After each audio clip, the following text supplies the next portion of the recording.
Hello, everyone. Welcome back to Just Another Esports podcast. Once again, joined by me, your host, Nicholas Shady Bacon, and my co host, Mr. Kevin Huberts. 2 weekends ago, we saw the conclusion of Stage 2 with the Stage 2 Major. We had a new winner in the Toronto Ultra, so that was probably one of the biggest Surprising. surprises Yeah. of that weekend. And we'll be moving into Stage 3 this week.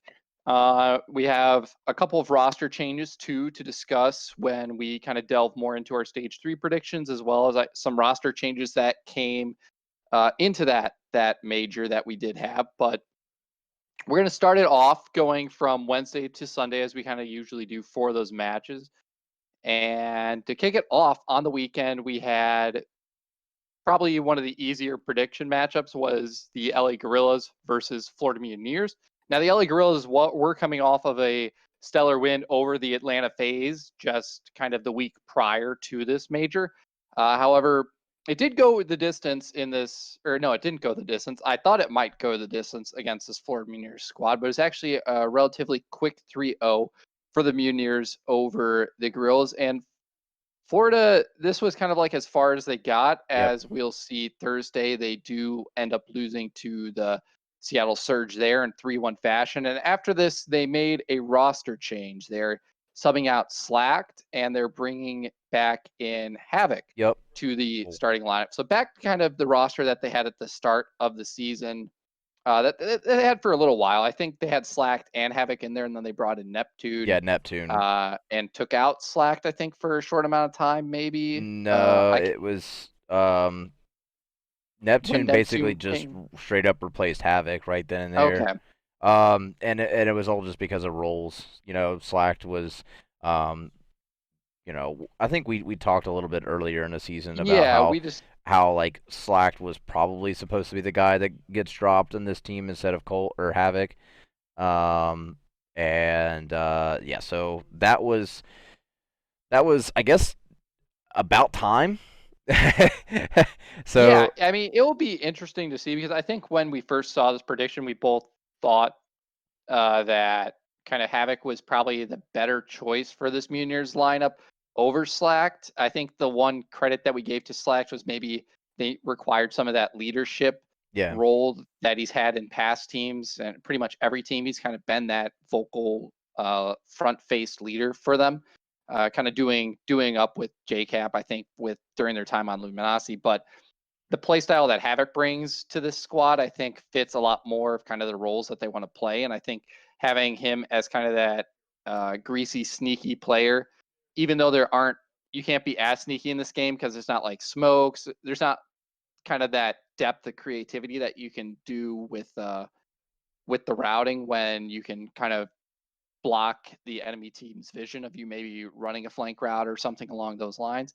But his play style definitely, I think, fits better to this team, and so it'll be interesting to see how they kind of perform, I guess, going into this third stage that we do have here as kind of the halfway point. Yep, I'm looking forward to it.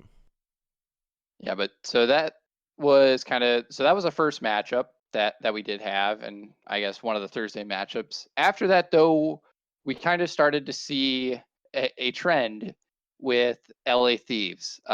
You, I think, got this pretty accurate, and so I want to go to you because the LA Thieves, after they 3-0'd Paris Legion, they kind of went on a bit of a tear. They struggled a bit against London. That went all the way to a game 5, so that was actually a relatively close series there. So props to the London boys on that side. But then they 3-0'd the New York Subliners. It wasn't until they went up against the Toronto Ultra, who ended up winning the event, that they actually kind of met their match, and they got 3-0'd by Toronto on that Saturday in I believe it was losers round 4. But you, I think, predicted LA Thieves to make it all the way to that losers round 4, but before you saw them kind of stumbling up, and this was a roster that we saw Draza come in for Slasher. Yeah, we saw kind of Kenny with a bit of like a role change or something. Kenny. We saw a lot of Kenny.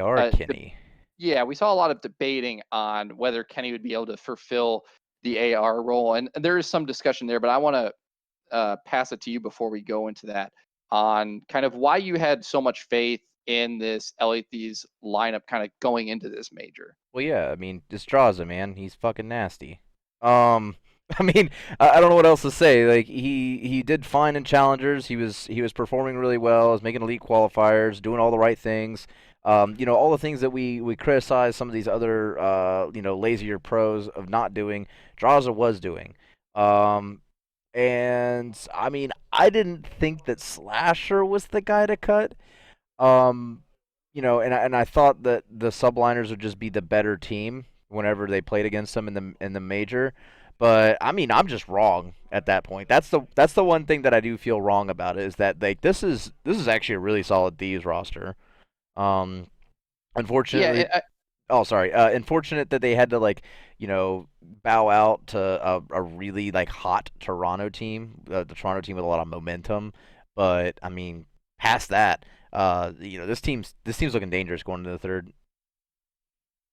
Yeah, it'll be interesting to see if they can kind of keep it up since we have seen rosters have really good performances kind of right Mhm. after they make a roster change and then fall off quite heavily. I mean, you can kind of look at the London Royal Ravens roster as kind of an example of that, where they had a really solid week when they brought in Paul X, and then kind of after that, they didn't really they weren't able to really kind of have performances on level to like when they first brought him in, and so the honeymoon phase, quote unquote. I think we've obviously talked about it quite a lot, is attributing it to like the unknown factor, and I mean this was a really big unknown factor. I think with this LA Thieves lineup, I mean you're taking out Slasher, who was the leader for the team. He's kind of the coach player on the roster, and you take that huge portion of the team out, their portion of their identity out, and bring in this new player, and they kind of have to re-identify themselves in the days like leading up. You have a bunch of role changes. I mean, you have Kenny moving obviously to a main AR outside of that flex. Um, so big changes kind of for that LA Thieves lineup that I think probably helped them a lot For sure. moving into that major, and also be interesting to see how they're able to kind of perform throughout this stage three. But the one thing that I wanted to touch on very briefly was when there was all that criticism kind of around Kenny moving to the main AR role, was this idea of positionless COD that JCap brought up, which I think is a good point. I do think we've been moving a lot more towards this kind of concept of it, where every player needs to be able to fulfill every role. It's just that we're not like really there yet. I think in the space, you still have players that are kind of focusing on only using an AR or only using an SMG instead of being kind of flexible in their gun usage. And obviously, any pro can pick up a gun and be good with it. However, the mindset and the positioning that goes along with using that weapon is drastically different, and kind of the roles that they need to fulfill within the team Right. in kind of the weapon that they're picking up. And so that's something we've seen Kenny struggle with quite heavily.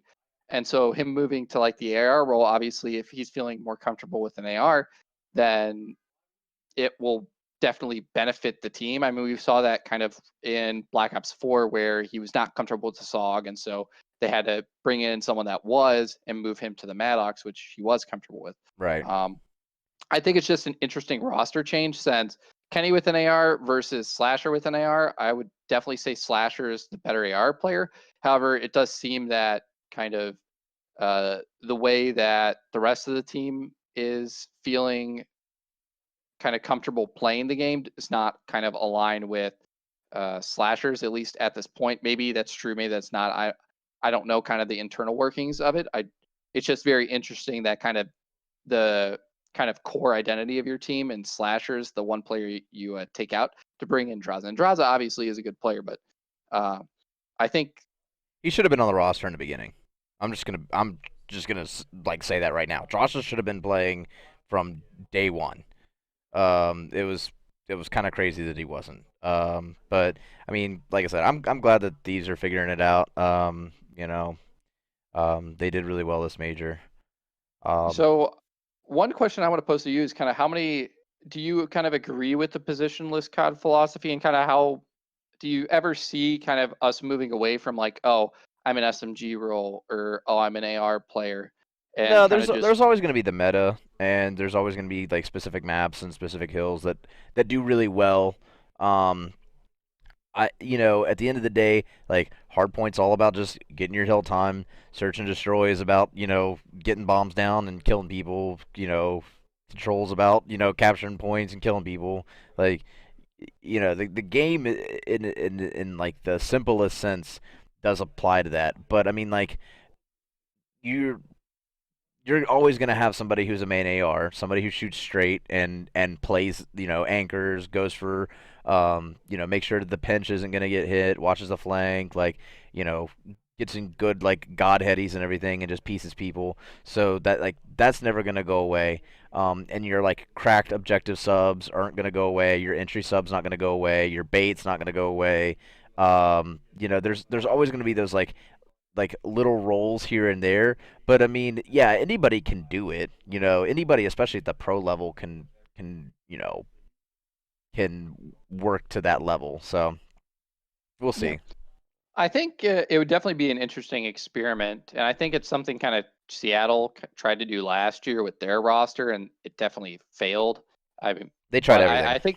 I think I think it would be quite interesting to see, like, I guess you got to who's like your most versatile player in the league, and then you kind of just make a roster of 4 of those guys and kind of see how that works. I think that would kind of be a very interesting experiment, but currently probably a couple years out from anything along those lines. And so we'll continue on with kind of the stage 2 major results. And what's the next matchup that we did have? I guess before we can talk about very briefly the Paris lineup. So they bowed out very early to LA Thieves, and they're actually making a roster change after this as well. They are Fire was, I believe, completely released. If not, he's just benched, still with the roster.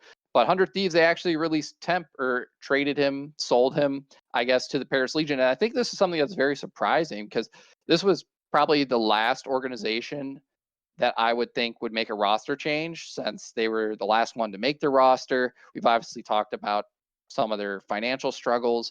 And so it's very interesting for them to pick up a high profile player such as Temp and to bring him into this roster. But I kind of want to get your opinions on it because I think Temp and Fire are both versatile players. Temp has definitely, this has probably been his worst game in the past 4 years, 5 years. I don't know how many, it might be his worst game of all time, at least Temp. currently.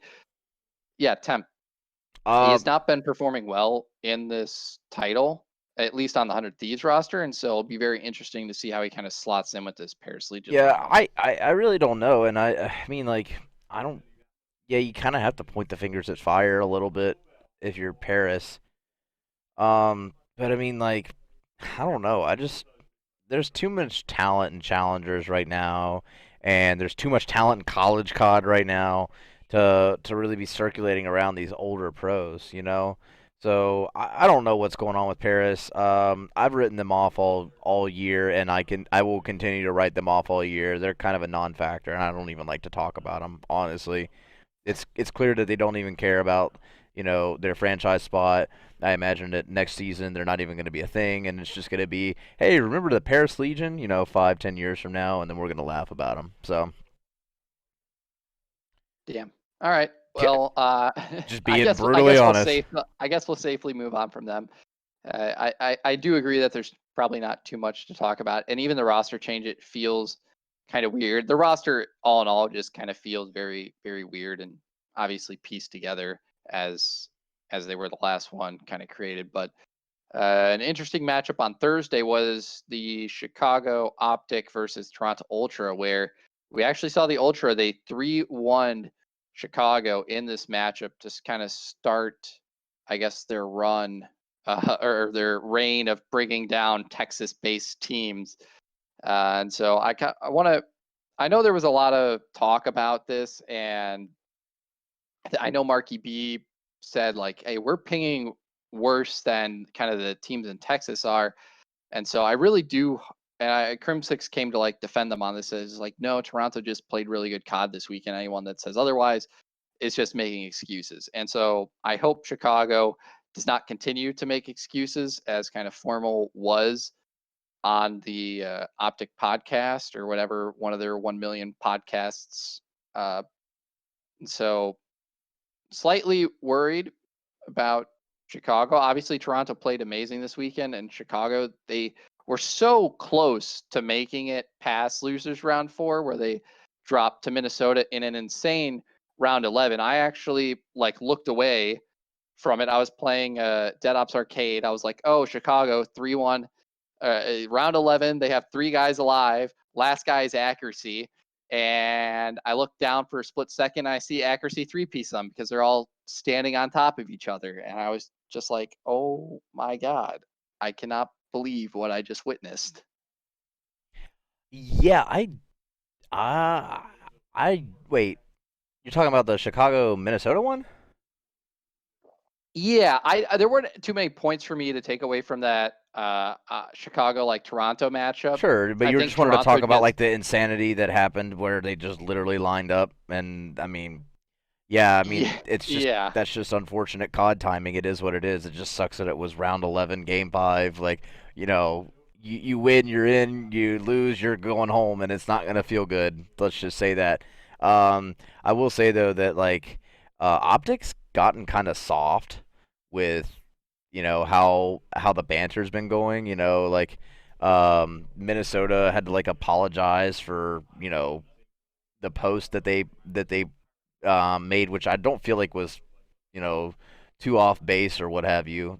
Wasn't like Minnesota was reaching whenever they posted that heartbroken thing. Yeah, it sucks. It is what it is.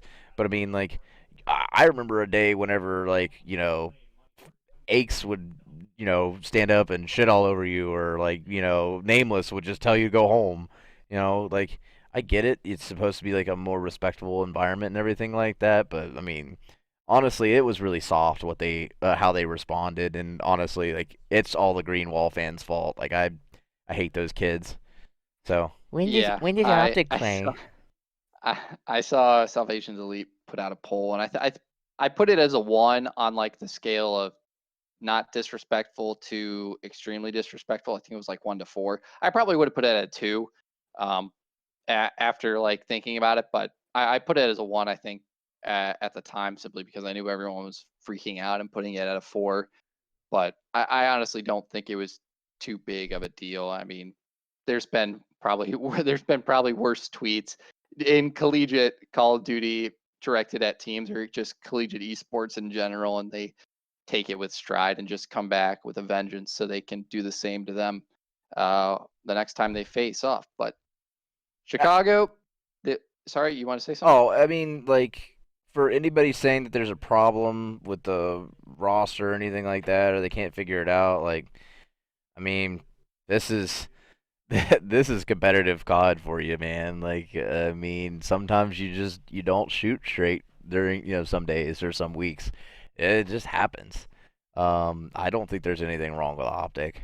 I mean, it's 4 really solid guys. They did well. They made it all the way to losers round 4.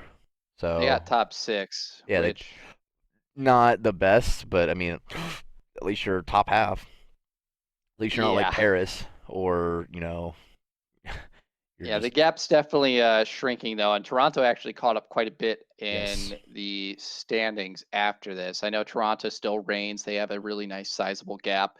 Dallas also has a pretty decent gap over Chicago and New York, who I believe are both around 140 or something along those lines, and Toronto's kind of right below them. I think at 125. Yeah, can we talk Something like that. Toronto? Let's talk Toronto. Because Okay, my yeah. All right, word. let's talk Toronto. What do you want to say about Toronto? First of all, where did this bands come from? Where does this Kleenex come from? Who are these guys? I mean, Kleenex has been pretty solid. I But felt. not at this level. I think. Yeah, No he definitely shot. performed insanely well. And I mean, Bance definitely. The calming breaths. We saw who was it? We saw Cammy just look completely distraught after losses. He probably took some notes from the band's breathing techniques, Yeah. because he was definitely focused and rearing to go. And I mean, they crushed it. They played what? They played a ton of Call of Duty on Sunday. They went to a game 4 against Minnesota, game 4 against Dallas, and then they played 8. Yeah, they played 8 games against Atlanta, so just one short of going all the way, going the complete distance. But they played 16 games of Call of Duty on Sunday, so yeah, they were firing on all cylinders. Yeah, they were just on one. I don't even know how to describe it at this point. They were piecing, and they looked disgusting. Like, it was just I've never seen that dominant of a roster before, and they needed to. They needed to really come out and do that if anybody was going to beat Atlanta. Yeah, and I think there was like a stat that came out. It was very interesting too, because I know we had said that. I mean, I've at least said I don't think there's any way a team is beating Atlanta in a best of 9 because of all the S&Ds. However, going at stage 2, Toronto was the best performing S&D team, and Atlanta FaZe was the worst performing S&D team. That's insane. That Atlanta went from just complete dominance and search and destroy to being the worst in the CDL over the course of stage 2 is just mind blowing to me. And that's kind of like what happens with S&D. You're the best at it. People are able to study up on you because there's not a consistent flow to it, kind of like Hardpoint, where it's a lot harder to kind of to break a game plan in the midst of it. Like S&D is a lot more structured, and so you can prepare a lot more for a team in S&D. And Toronto, they definitely did their research against kind of all their opponents this weekend, and it seemed like they had a very solid game plan going into all their matches. Yeah, for sure. No, they looked disgusting, and they're the only other team, Nick, that I've seen that has employed that has used Atlanta's like breaking strategy and hard points. They're now a breaking team as well. They've seen that that's a way to counter the meta of getting set up and rotating and all of that. And they said, you know what, we don't need to set up. We don't need to rotate. We'll take that 45 and we'll give you bad spawns after that, and we'll just break right through. And they did that all weekend. It was gross, like disturbing, truly. Yeah, their S&D, or not their S&D, their hard point record over the course of the weekend wasn't it wasn't too amazing. I think it was around a 50%, but they look pretty good still, and yeah, everything was played tight. Yeah, they were all relatively close hard points. I think there were only 1 or 2 kind of blowouts against them and blowouts for them. They're currently sitting at a 18-19 record. That's including preseason. So if you exclude preseason, a 16-19 record in hard points. And I finally got my stat sheet done. Took forever. Really nice this year. I had some additional stuff to it. We have offensive and defensive round win and losses for both search and destroy and for control, nice. Which is really cool. Haven't looked at it too in depth yet, but there's definitely obviously some things you can take away, especially in kind of the control picks. What maps teams favor very heavily. The most obvious is going to be Chicago once we get to our predictions for that. But yeah, Toronto showed up this weekend, and it will be interesting to see if they can keep up that performance. And right now, though, no Zinni for the Winni. Is kind of the slogan now, I think, for everyone. You guys doubted the Zinni benching. It's not dropped, just benched. I hate it when people say, "Oh, they dropped Zinni," or "Oh, they dropped." He got benched. He got benched. He's still getting salary. It's annoying, but roster changes, you can do them. It's magical. But yeah, Toronto was insane. Yeah, they were disgusting. We still have some other matches to talk about. Yeah, let's go on. Probably the biggest disappointment, I think, of this weekend for me was the New York Subliners. We saw them lose 3-0 to the Dallas Empire, and then they got 3-0'd by the LA Thieves. Yep. Is there anything that stuck out to you that kind of went wrong for New York this past weekend or 2 weekends ago. Honestly, I didn't expect them to get 3-0'd like that against Dallas. I expected that to kind of go a little bit of the distance. I expected Dallas to win, but I really did not expect Draza and to mesh like that with the guys. They really took off. And because of that, I mean, New York was kind of just a victim of circumstance. It wasn't anything that, they could have done or couldn't have done. It was just, I mean, like, how do you prep against this guy who's, not necessarily brand new to the scene, but you don't know what the look is gonna be. You don't know, um, like, there's so many unknowns to it. So I mean, New York just kind of got screwed in a sense. I imagine that it's tough seeing that, but it is what it is. They'll bounce back in the third stage, and it will be a non-factor. We won't even be like, oh, stage 2 major. We ain't worried about that. So sucks for the Yeah. subliners, but I mean, like I said, I think it is what it is. They kind of drew the short straw. Yeah, it was a really bad weekend for the subliners. Obviously, 06 map count. They drastically underperformed in the search and destroy and in the control and search and destroy. They went 1-12 in round count, and then in control they went 2-6. So they played 2 checkmates controls, and prior to this major, they had a 4-2 record on that map with an above 50% offensive round win percentage, Which is pretty which, impressive for checkmate, yeah, for sure. yeah, which is definitely impressive. Not Toronto. New York actually have the highest overall average offensive round win percentage in control at 53.85%. I believe they're the only team with an above 50% win record in offensive rounds for control, which is very interesting. However, that balances out with having one of the worst defensive round win percentages for control at a 47.37%. So just a little cool stat there for them. Now Quick that maths. I'm loving the stat sheet, Quick so we're going to maths. be getting some of those. But so Dallas move on. The next matchup that we saw, Seattle versus Florida. Seattle beat Florida in that matchup 3-1. LA Thieves 3-2 over London. Atlanta versus Toronto. Atlanta, the first time they faced off against Toronto, they did secure the victory over Toronto in 3-1 fashion. And I guess this actually brings up a small discussion on kind of the BO9 rule set, because Atlanta FaZe, they went up 3-2 Right. against the Toronto Ultra. And so right then and there, they would have won it, since Toronto came from the losers bracket, if this was the double elim format. Right.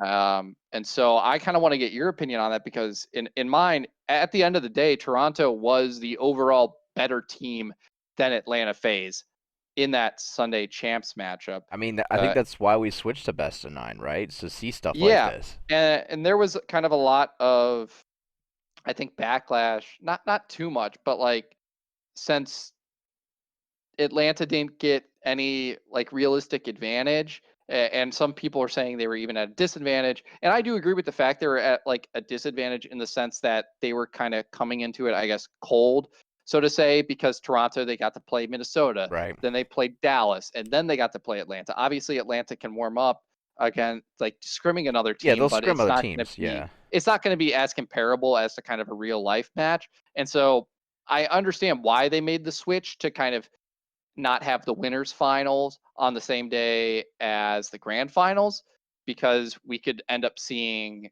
a rematch, kind of as we had last last stage at the stage 1 major, where we saw Atlanta versus Dallas, and then we saw New York versus Dallas, and then we saw Atlanta versus Dallas. They wanted to kind of eliminate that repeated matchup on the same day.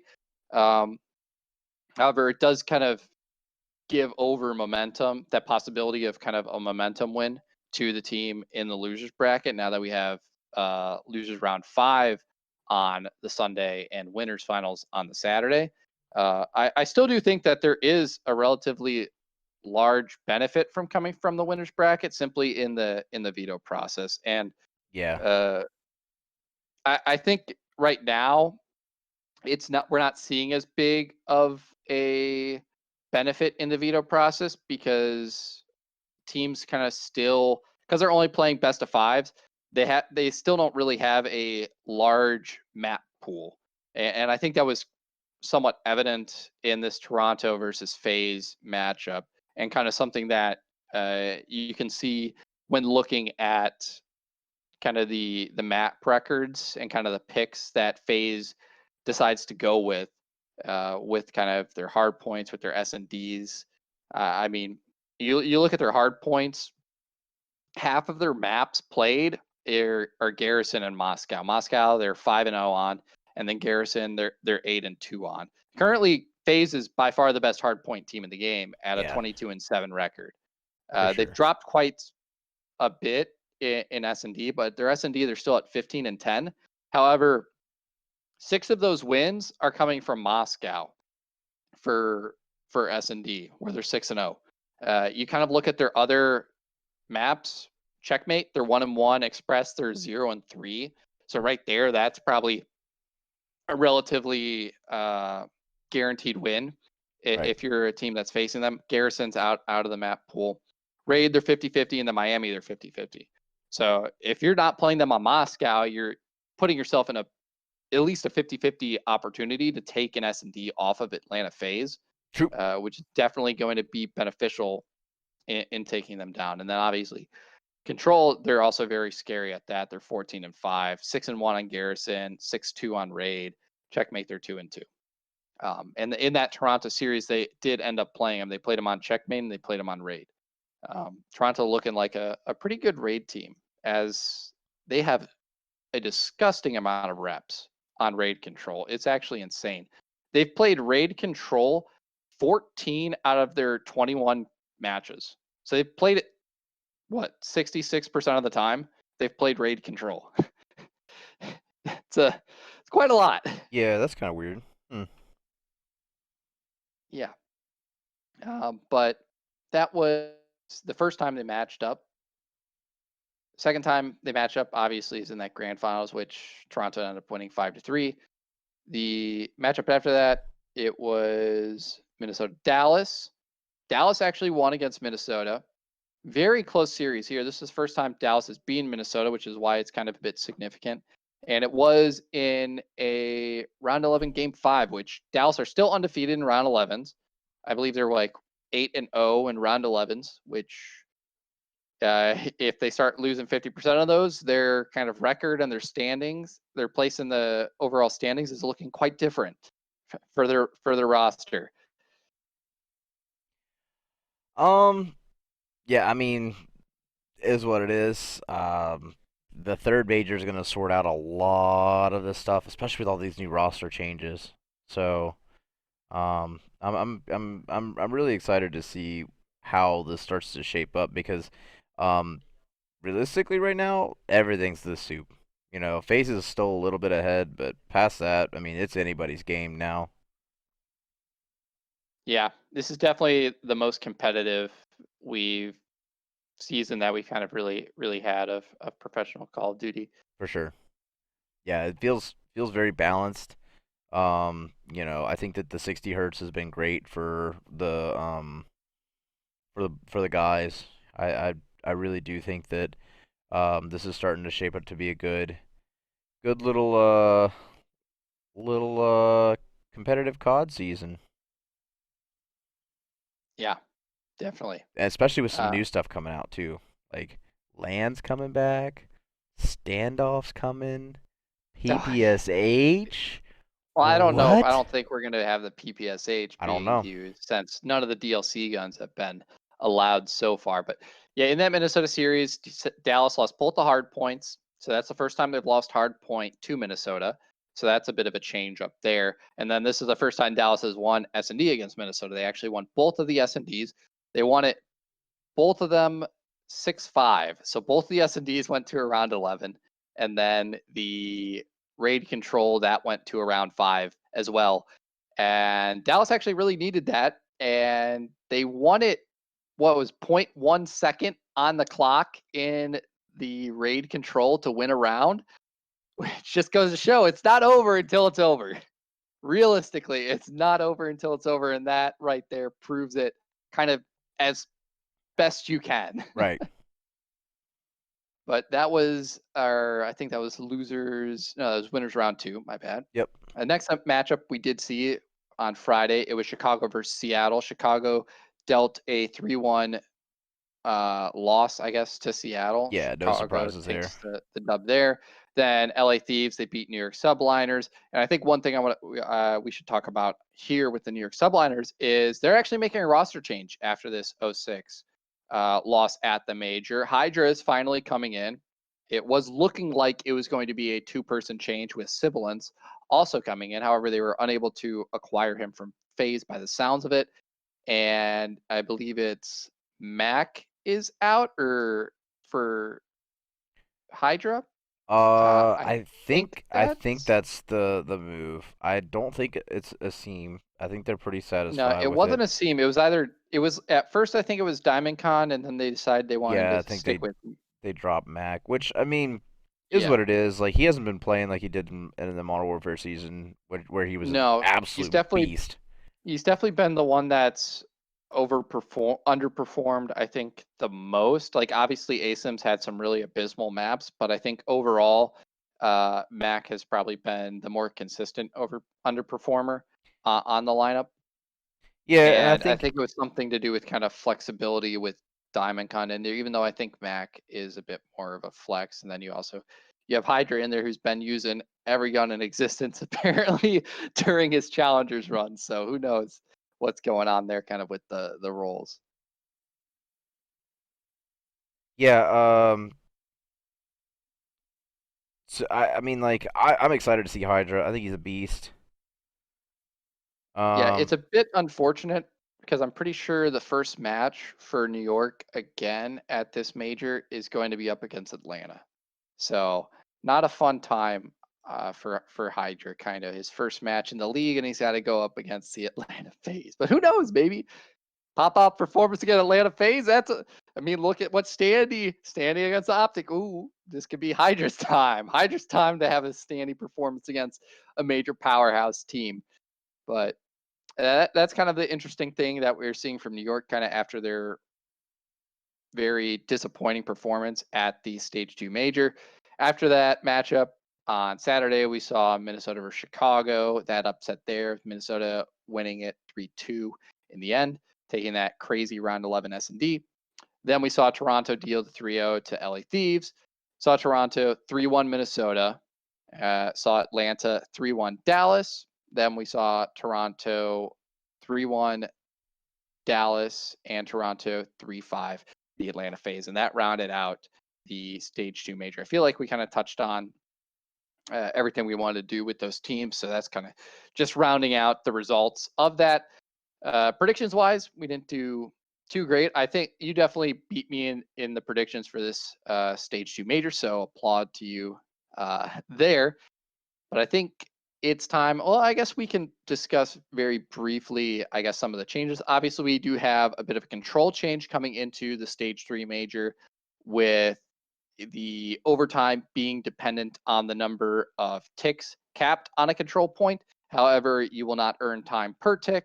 They decided that that was a bit too much, and so instead you only get the added time if you fully capture a control point. Bit of an interesting decision there. I don't know if you've gotten to play with that rule set at all, Kevin, with the kind of the competitive team or anything, maybe in a it honestly, while I haven't, it seems like yeah, I don't know. It seems like controls a little bit more flowy. It seems like people aren't trying to scum their way into, round 5 defenses. Garrison feels a little bit better now that you can contest on the platform outside of green. Like all the control changes that they've made so far have been pretty solid. So um some people were complaining about it. I know Tom Gravity was saying something about it on Twitter.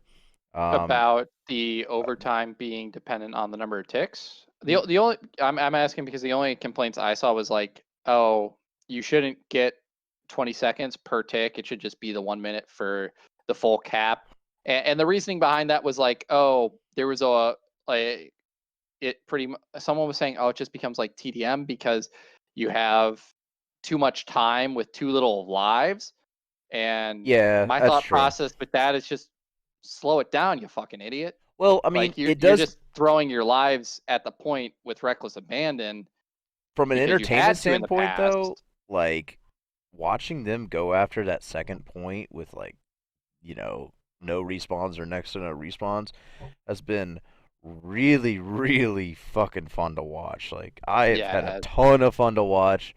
Um and it's I don't know. I think that the change has been well done, well executed. I don't have any problems with it. I don't. Whatever. yeah, If the competitive guys are going to complain about it, they're going to complain about something. It's always going to be yeah. something. We just There's got to always figure it out. something. So I'm just surprised. I guess slightly that they didn't like the 20 seconds per tick I think that's change. fine. And yeah, I just found it interesting because I'm like, it makes sense. And to me, like their argument for it just seemed kind of weird to me because I'm like, well, you just slow down how you're playing. You don't need to kind of move as fast and throw your bodies at the point as rapidly. So now you just slow it down, and take gunfights more intelligently, set up more. Maybe have someone run some more unique routes or something to kind of break people's positioning. It just seemed kind of weird that the thing they were complaining about to me was we have too much time and too little lives, because that to me is more of kind of a you problem and not so much a rule set problem.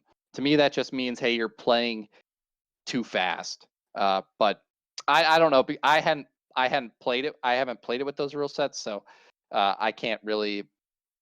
That's kind of just, I guess, my opinion based on kind of what I'm hearing as kind of the main complaints that were being voiced. But will be interesting to play out. Obviously, we've had some great controls. Hoping to see some more great control throughout the rest of the season. But I think another interesting thing coming in is obviously standoff is going to be a map. It's not going to be a map for stage 3, probably. It's definitely not going to be one, at least for this first week of stage 3 that we do have. And it will most likely come into play during stage 4, as it seems that's kind of like when they like to make these changes. right.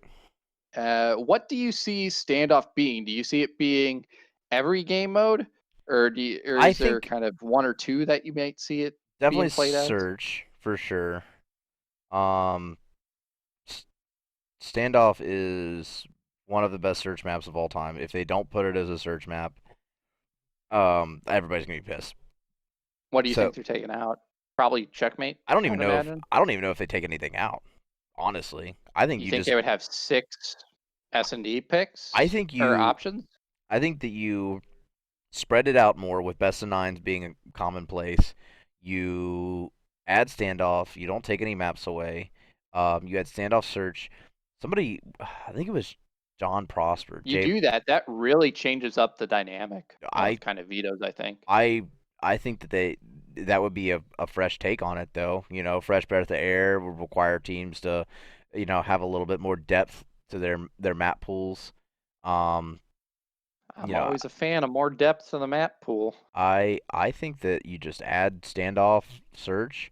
J Pros was talking about how interesting standoff control could be. Which I Yeah, mean, like, where would you put the control points? um, Because I think that's probably the hardest thing. probably like courtyard on house. Um, Courtyard, like courtyard on house, yeah, yeah. like right in that area. I don't even know if I would extend it too far down that L where broken is. I don't think you extend it very far that way. And And then then the what and then the other kind one of, would probably be like back. Well, I don't know if I'd do back truck or if I would do like back white. Maybe gas station. Gas station might not be a bad spot. Um, trying to think. Yeah, yeah. gas station might be the other one, or that building next to gas station. Well, The two you story have the one. left side of that 2-story white building, don't you? Yeah, that's what I was thinking too. That might be it. I don't know. Where Like the boxes are. I don't know what it's called.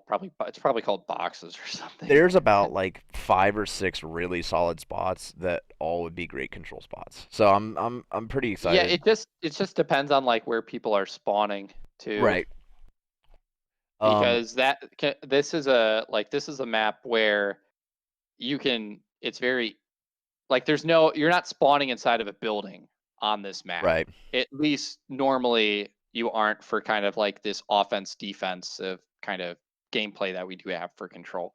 The only thing that's going to affect if you're not spawning in like the main place that you normally would is if someone's looking at that, and how that is going to affect it based on kind of like where the control points are, which one's been capped, which ones have not.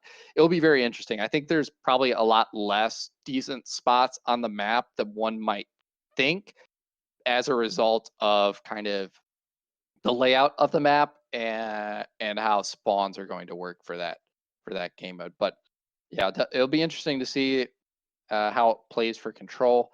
And then obviously hardpoint, I think it's a really good hardpoint map. So I'd be down to see it be interesting. I think too. I'd rather have Miami Strike as a hardpoint map, honestly, especially Miami since Strike, playing it. Isn't it too small, or is it not too small? Nope, it feels great.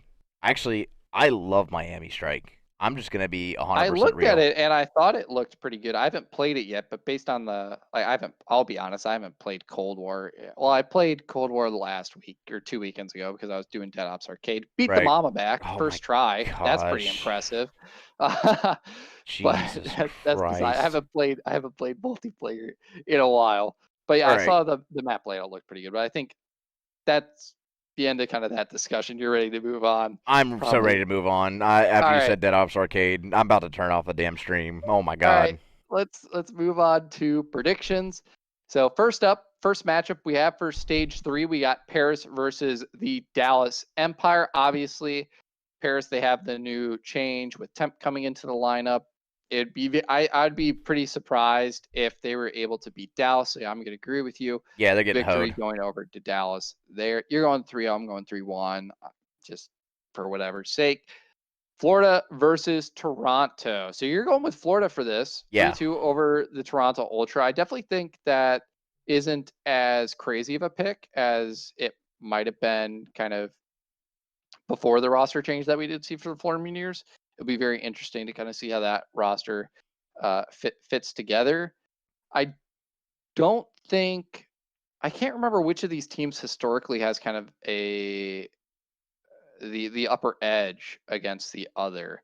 I want to say Florida usually comes out on top against Toronto, like historically, but in this instance, I'm gonna go to Toronto 3-2. I think Toronto probably is overall a better S&D team than Florida, and it'll be interesting to see if with Havoc coming into the lineup, if Florida is more consistent or if they're less consistent. So that'll be interesting to see. Seattle versus LA Thieves. You're going with LA Thieves 3-1 over to Seattle Surge. Yeah. Seattle isn't bad necessarily. I think they had a pretty decent performance at the stage 3 or stage 2 major. Yeah, kind of throughout stage 2, all in all. Yeah, they're starting to find their footing and everything, but these kind of look nice right now. I'm gonna be 100% real. They do. I just don't want to overhype the Thieves yet, simply because they've only played. They only played at that major. Like that's the only spot they performed, and teams have had time to obviously inspect them a bit more closely. I think I am going to agree. I think I'm going to give it to the Thieves. I'm going to say a 3-2 though. Seattle could surprise us in this matchup, in all honesty. Friday. Oh, we forgot to talk about the London roster change that we are having. Dylan is surprisingly out, and I believe Zaptius is in. I think that. Yep, Zaptius is in. The roster change? Paul and Zap are back on a team together. That's a crazy roster change coming in there. Not that crazy. I mean, Dylan's good, but I mean, he hasn't been performing that great. Yeah, he hasn't been that. How much do you think London will improve with this roster change? Not much, honestly. I mean, I really don't think that they're gonna be able to like pull it out of her optic for sure. If that's what you're asking, I mean, you'll see later on that I think of them pretty like a little bit more highly now, just because I do like to see the challengers guys come in and shake up the league. But Yeah. Okay. Well, looking like both you and I are in agreement there. We both think Optic Gaming or Optic Chicago should take it. However, they've disappointed us plenty of times with losses that they should not have. So who knows? Who knows? But after that, Saturday, we got the Gorillas versus the Paris Legion. Gorillas, they had a really impressive performance against FaZe, but that's kind of it. So I'm going to agree. I'm going to say it's going to be a 3-1 for Paris. You're saying a 3-2. Uh, Everything's the soup at this point. So, we could be quite wrong. You know what? I almost forgot, but we have a guest for the predictions this time. It's ye old Google coin flipping. Uh, and oh so yeah, for that's each right. of these matchups, I am going to flip a coin, obviously through Google. So Paris versus Dallas. I'll just go heads for Paris, tails for Dallas. Yeah, that's fine. I'll kind of just do that for each of them. Yeah, that's So fine. Paris. Oh, okay. So Coin is predicting that Paris is going to take the dub over Dallas. Heads, tails, Florida, Toronto. For this matchup, the Coin is predicting that Toronto will take the victory. So Yeah, I can we see that have coin. Good heads, points. tails for Seattle, LA Thieves. We got heads, Seattle taking the dub over the Thieves. So the coin predicts. Heads, tails, London versus Chicago. Coin's going Chicago for this one. And Coin's a we're Green caught Wall up fan. now. Coins. It got tails for LAG Paris. So Paris going to 2-0 week. The coin is predicting. So that roster change might be paying them dividends by the end of this week. Or it's just a coin flip. Or it's just moving on though. We got Florida versus Minnesota. I think Minnesota is still really strong. I think Minnesota I think has shown probably the most improved consistency from the stage 2 major. So I'm actually pretty confident in Minnesota taking the dub over the Florida Mutineers in this matchup. Both you and I are saying 3-1. Coin's actually going with Florida though. So at least we get some disparity here in the midst of our predictions. Yeah, we'll see if we're better than a coin. Moving on to last Saturday matchup, though, we got Optic Chicago versus Seattle Surge. I think this You're is gonna be saying a good it's a one. 3-2. I think every time they've played, it's been a 3-1, but it's been They've been close. scarily They've close, been I want to close. say. They've been close. I just feel like Optic's just that much better at search, but Optic's 50-50 in Surge. I think they might have a worse record than the Surge and Search and Destroy, surprisingly. right. But I mean, as far as like the way the two play against each other goes in search, I feel like Yeah, Optic's just a better search team. I think their map pool just overlaps. True. Unfortunately. Also, like Optic, I think after they played that one Garrison, they're probably not going to play it. They might, but Surge, they're 0-6 on Rage, so we're going to see something different for Control. Yeah. At least I would Hopefully. imagine. I'd be pretty mind blown if Surge let Raid Control get through, seeing as how Optic's like 9-2 or something on that. But yeah, in the end, I'm going to agree with you. I'm going to say 3-2. I'm going to say 3-1. I have a little more faith. Coin's going Seattle, though. Coin is going Coin's on Seattle one. for the dub. It's making some bold predictions, to say the least. The next matchup, though, London versus LA Thieves. You have London taking this 3-2 over the Thieves. Yeah, so like I was saying that I wasn't gonna discount the fact that they made a big roster change and the Thieves are still in that like fragile period where they're still trying to learn how each other play. I think that they get whacked by a honeymoon team and then they call it good. Okay. Yeah, I just don't know how much stock I want to put in this London Royal Ravens change. I mean, Zap's gross. They're bringing in Zap, who I don't know too much about him, but obviously I He's filthy. believe he's a good player based on kind of his placings throughout, kind of his performance and placements throughout challengers. It's kind of a weird thing because you're bringing him in, and he'll probably have some great synergy with Paul. But you're taking Dylan out, and so I think that's going to kind of hurt Zed, since those two really fed off of each other. You're bringing in Zap to feed off Paul, but you're kind of taking out the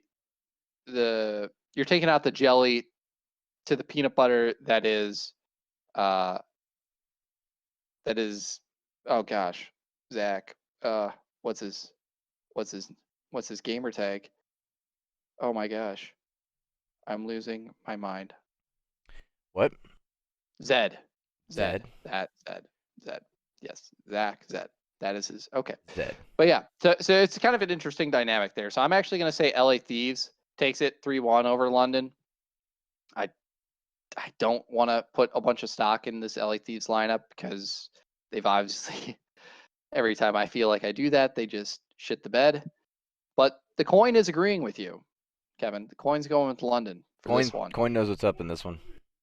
Next up, we got Subliners versus the Atlanta FaZe. So we got Hydra coming in for New York.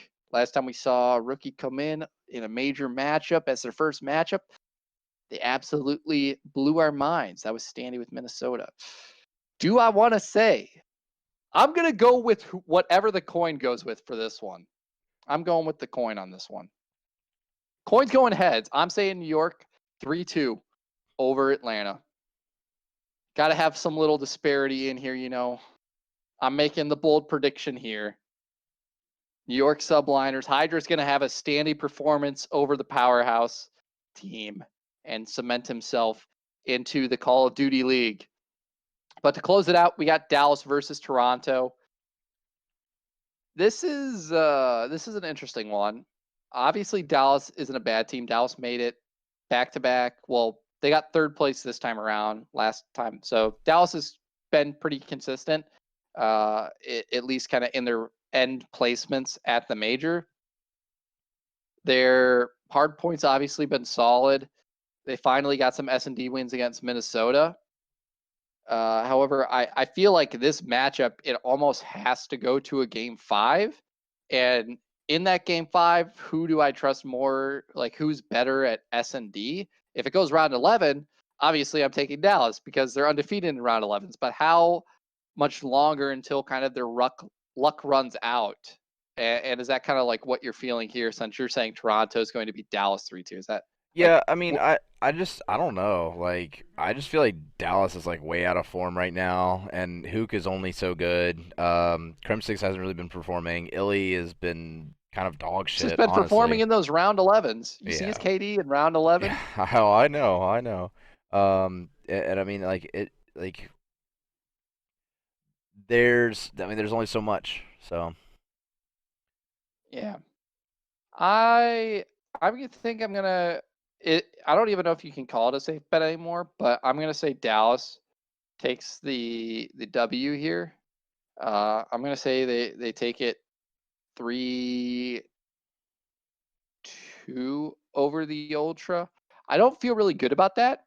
I'm gonna look really quickly kind of at their S&D, since I do kind of have a stat summary for that.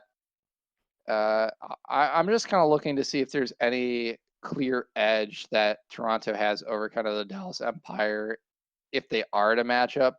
Obviously, it's looking like they're Moscow. Dallas has played that 5 times. They're 1-4 on that.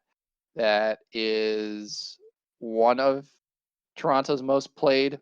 Wait, what did the coin get? I'll flip it right now. Yeah, I was about to say, I want to know what the coin's getting on this, since you're going Coin Dallas. is saying tails. Coin's saying Toronto. That's what I thought. This coin and I were getting along. We're on the same wavelength. Hey, Coin sided with me in that New York-Atlanta matchup. Yeah, the Coin doesn't know shit. Toronto's 7-1 on raid, search, and destroy. Dallas is 1-3 on raid. They're 1-4 on Moscow. Toronto is 4-5 on Moscow.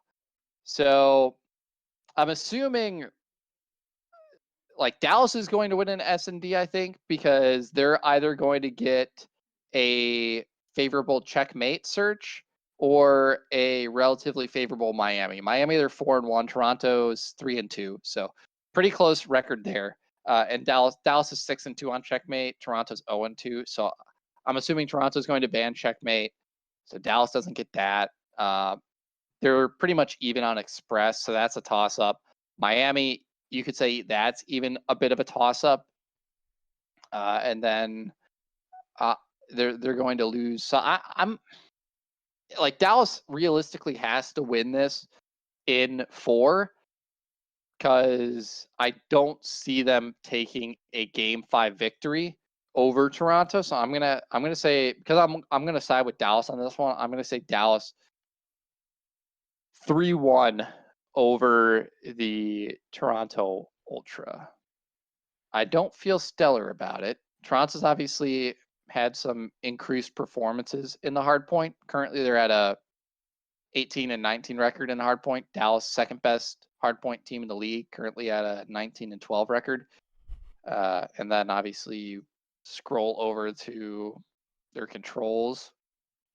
They're about even. Dallas is 12-8. Toronto's 10-7. But I'm pretty sure Dallas just needs to ban Raid, and then Toronto's going to ban Checkmate because Dallas is undefeated on that. And so most likely we'll go to a Garrison. And depending on, I guess, which team has pick, who knows? It's a new Garrison. But I'm gonna say Dallas 3-1. I'm gonna say Dallas 3-1. Coin's obviously going with you, but Coin knows what's up. We'll see. We'll see if the coin knows what's up. Yeah, Gotta keep track of these predictions. But that's gonna do it for us on this episode. I hope you guys all enjoyed the listen, and I hope you guys enjoy the matches this weekend. We'll be back next Wednesday for the next episode of Just Another Esports podcast, where obviously we'll be talking about the prior week of Stage 3 matches, and we'll give our predictions for the next week. But that is it from us. We'll see you guys next time. Later.